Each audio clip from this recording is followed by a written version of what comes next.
Lila Harper had always believed in love, not the kind that fills headlines or plays on billboards, but the quiet, faithful love that waits through storms and stays loyal when the world grows cold. She grew up with stories of her parents' long marriage, tales of promises kept and promises fulfilled. But by the time she was 30, she had seen more heartbreak than happy endings. Her first love left because he needed space to grow. Her second promised forever but vanished before sunrise. Even in friendships, Lila learned that sincerity was rare and commitment was fleeting. Still, she believed a good man existed, someone honest, steadfast, with a heart large enough for both joy and sorrow. Chapter 1. The Unexpected Encounter. It was a rainy Friday afternoon when Lila rushed into the old bookstore on Corner Street to escape the downpour.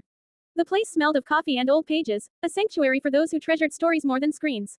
She wasn't looking for a miracle that day, just a warm drink and a few quiet minutes to herself. As she approached the counter, fumbling with her umbrella, her eyes met his. His name was Ethan Clark, tall, calm, with warm hazel eyes that seemed to see without judging. He managed the store with gentle confidence. His smile was humble, like someone who didn't think too highly of himself but carried quiet worth within.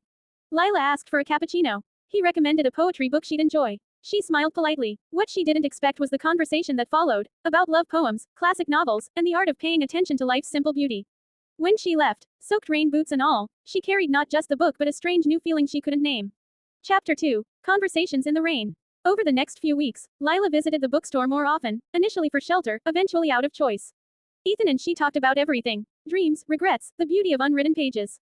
Their friendship blossomed without force or expectation. Yet every time Lila looked into his eyes, there was something deeper, a steady warmth that felt like home.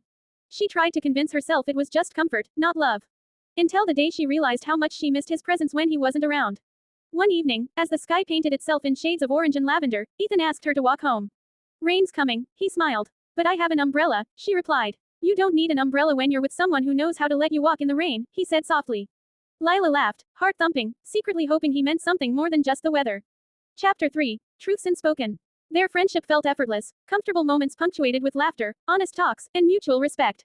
But Lila grew cautious. She remembered her past. She remembered promise breakers. She feared telling Ethan how she felt, and what would happen if her heart outpaced his words. One night, as Lila walked home in silence, she found herself asking the very question that had haunted her last relationships. Is this love, or just something I want to call love to feel safe again? She stopped and turned to him. "Are you happy?" she asked. Ethan paused. "Yes," he said, "but I wasn't fully happy until recently." Lila's breath caught. "Why?" she asked gently. He didn't hesitate. "Because I used to think happiness was about being independent, unbroken, unbothered. But then someone entered my life who made me realize that happiness is better shared.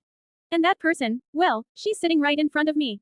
Lila's heart skipped, not from surprise, but from recognition. This was the moment she had feared and hoped for. Chapter 4. The Promise. Over the next few months, their connection grew.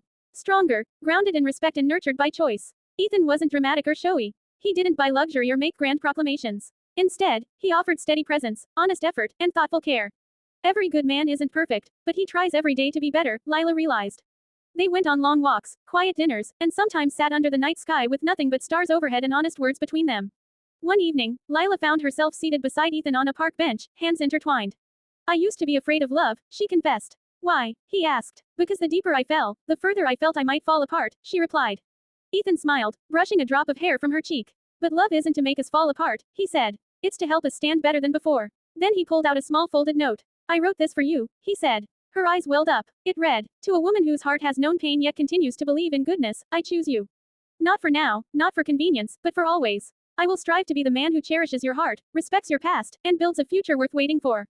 Lila closed her eyes, tears of joy escaping silently. "That's what love should feel like," she said, and for the first time, she fully believed it. Chapter 5. Weathering the Storms.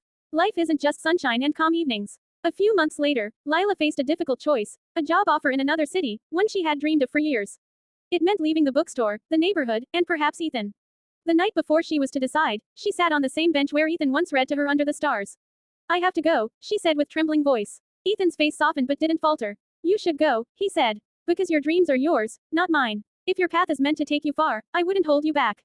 Lila's heart hurt, but she admired him all the more. "You're not afraid I'll leave?" she asked. "No," he replied gently. "I trust that love isn't a cage. It's a choice, every day. And if you choose your dreams, I choose to support you. Because love wants freedom, not fear." The emotion in his words rooted deep. That night, Lila chose not just the job, but the courage to live fully. She knew love wouldn't vanish with distance, not when it was real. Chapter 6. Letters Across Miles. They kept writing, letters, emails, calls whenever they could. Lila worked hard at her new job, thriving yet missing Ethan's calm presence.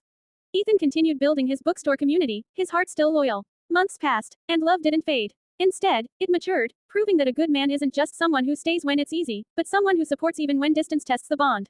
One winter evening, Lila returned home for the holidays. She walked through the store door where it all began. Ethan was there, no big announcement, no dramatics, just him, smiling like the warmth of 1,000 suns. I realized that no dream felt complete without you, she said softly. Ethan took her hands, eyes shining with quiet certainty. And I realized that a good life isn't one we build apart, it's one where we choose each other, again and again. They stood there, two hearts that had grown through trials, transformed by choice, healed by honesty, and united by what it truly meant to love deeply. And so they did, not because love was perfect, but because they were willing to be good to each other, every day.